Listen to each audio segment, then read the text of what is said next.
You may remember Scott was saying that we spoke with Kosovo's Prime Minister yesterday right here, roughly at this time on the show. He told us he will not surrender Kosovo to what he called Serbian fascists. You had a little clip there, accusing Belgrade of trying to destabilise Kosovo by stirring up violent opposition to the recent elections. Have a listen.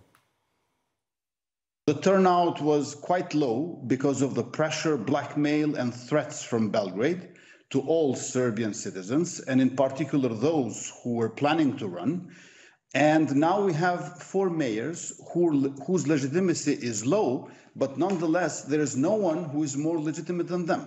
On the other hand, we are facing not peaceful protesters, we are facing a mob of extremists, we are facing ultra-nationalist right-wingers, who are being paid and ordered from Belgrade and who admire despotic President Putin.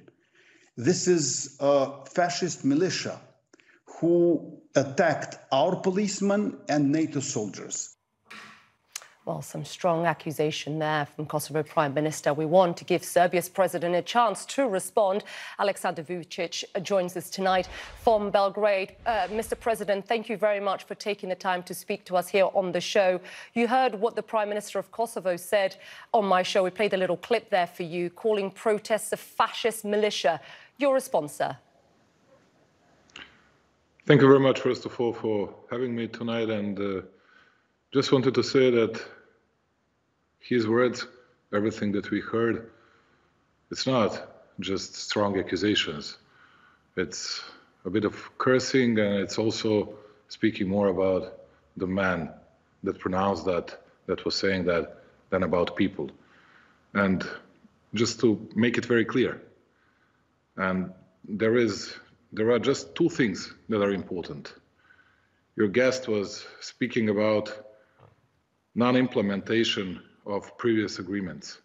Serbs implemented everything from the first agreement dating from April 2013. And there was only one obligation on Kosovo side, on Pristina side, and that was creation or formation of ASM, of Association of Serbian Municipalities. And they didn't deliver on that, and they didn't want to do it, and they still don't want to do it.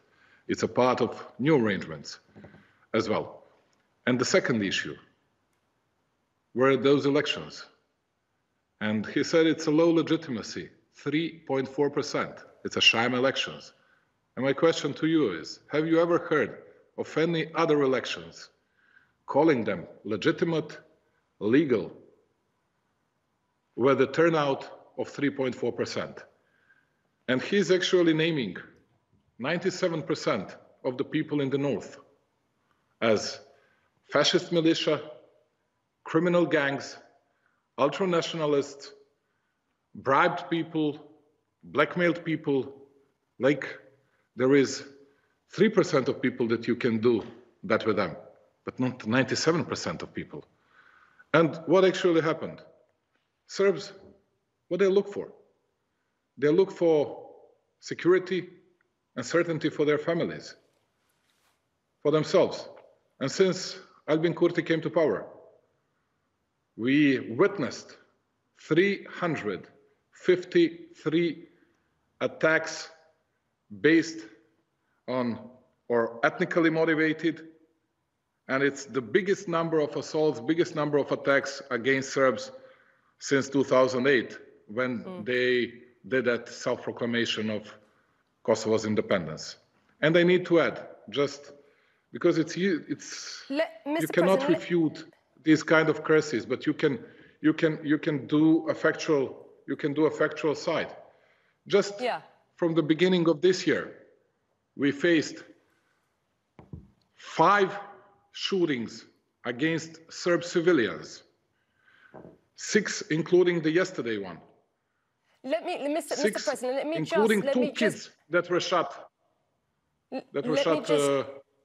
Get a question in here, because I've got quite a lot of questions that I think our viewers would also want answers to, so important right now. Of course, the tensions arose because the majority, like you said, of Serbs in these municipalities refuse to vote in the local election. Kosovo's Prime Minister told me yesterday on the show the turnout was low because of the pressure and the blackmail from Belgrade. So let me put this to you. Did you ask them to boycott this election? No, that was their decision. But you need to know something else, because that's why I wanted. Thank you for this question. That's why I wanted to explain the factual side of the issue. You need to know that Serbs before 2013 have never ever participated in Kosovo or Pristina's organized elections. Then we agreed upon that. Then Serbs participated 4 times in those elections. And there has never been any problems. Since Albin Kurti came to power, he was banning Serbs to participate in a referendum process which was organized by Belgrade. He banned them to participate in Serbia's parliamentarian election. But more than that, and more importantly, he did not deliver on creating Association of Serb Municipalities, which was a precondition for Serbs, even 10 years ago, 11 years ago, to participate in local and parliamentarian elections in Pristina. So given this, how do we then de-escalate these tensions? How do we stop these protesters from this violence that we've seen? How do we then de-escalate, Mr. President? Once again, thanks for this opportunity to say what is our attitude. We were very dedicated in calling Serbs to stay calm and to stay tranquil and to do everything to stabilize the situation which was destabilized by Pristina's regime. And even after everything that happened 2 days ago, and one Serb was shot with 2 bullets in his back, and still it's not certain what's going to happen with him. And you didn't hear it anywhere. And we do regret the fact that there were some NATO soldiers injured. And that's what we publicly said immediately after it happened. Yesterday and today, we faced very peaceful, we faced very peaceful protests. And there were physicians, nurses, teachers, everybody was protesting. Were those people blackmailed by someone? No. Those people, they just want to see Kosovo Special Police Forces withdrawing from those premises that has never ever belonged to them. We will talk about that, but let me ask this. You're calling illegitimate and illegal mayors as well. You're calling for calm, Mr. President. Is that call for calm also going to those northern municipalities? Do you have control over those protesters? I don't have any kind of control, but I believe that most of those people will always show respect to the state of Serbia. And what we can do with our international interlocutors, with our partners from European Union, United States, all the others from all over the world, is that we need to have a stable region. Yeah. Why I'm saying this? Because Serbia, when I say Serbia, it means 50% of overall Western Balkans economy. It means 63% of attracting foreign direct investments of an entire region. We don't need any kind of escalation. What we need is peace. And that's why we proposed an open Balkan initiative. And that's why we need to see, of course, to have freedom of movement and everything else. No one wants to see, Mr. President, an escalation here. I don't think anyone's calling for an escalation. But let me just ask you this. Look, our colleague kind of broke down for us what's at the heart of this. And it's the fact that Serbia doesn't recognise Kosovo as an independent and sovereign nation. What would it take, Mr. President, for Serbia to acknowledge Kosovo's independence? It's not anymore even a question, because if you noticed what we were speaking about through Franco-German plan, what we were speaking about in Ohrid, it's about normalization. It's a process of normalization. That's a precondition for Serbia's future progress on its EU path. And that's the same. That's the same for Pristina as well. And sovereign nation, sir? I didn't hear your last question, sorry, but my question was, do you acknowledge Kosovo as an independent and sovereign nation? We do acknowledge United Nations Charter and UN resolution, and that's what we do, but we are always ready to discuss all the compromising solutions. We have always been ready for that, and we'll always do it. The real issue is why someone is trying to escalate the situation.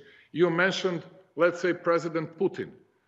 And I can tell you that I heard even in your medias and many other medias that Serbia, under the instruction of President Putin, will attack that and that country, that and that entity. And of course, it did not happen. It never came out of my mouth. None of that has ever come out of my mouth. So just to be clear, let me ask you this, Mr. President. I understood you wrongly. The US ambassador to Kosovo has said, and I'm going to read out, we have asked Prime Minister Kurti very directly to take immediate steps to achieve a de-escalation in the north. He has not been responsive to those requests. So let me ask you this. You have put, Mr. President, the armed forces on the highest level of combat readiness. What is then your red line? We are very much satisfied with the recent statements made by Secretary of State Anthony Blinken. We are we believe that it was a very accurate statement made by French President Emmanuel Macron, and we believe that they said the things in a way that is very substantive to everything that is ongoing, that is happening in Pristina or in North Kosovo in particular. Speaking about Serbia's obligations, we act 100% in adherence with Kumanovo Agreement, military technical agreement that we made with NATO, with KFOR, Resolution 1244. We did not enter the territory of Kosovo with one single soldier. We did not violate any international regulation. We are very strict about it. And we have a good, very professional cooperation with NATO troops in the field. Yesterday we had talks with the commanders in the field, but also with the commander-in-chief in Mons, in Naples. And so far I have had thousands of discussions and conversations with Jens Stoltenberg, and I believe that we'll be able to maintain that kind of a very, very professional collaboration and cooperation. Even today, Understood. Just let me add this. Go ahead. You had a big statement made by our Orthodox Brotherhood from very famous monastery Decani, and they were saying very best things about Italian contingency of NATO troops which were protecting that monastery from Albanian attacks in last 15 years, even more than that. Yes, almost Mr. 25 President, years. very briefly, because we're running out of time, unfortunately, a very busy hour. What is your message to those protesters in the north of Kosovo? What are you telling them tonight? I know that those people are very determined.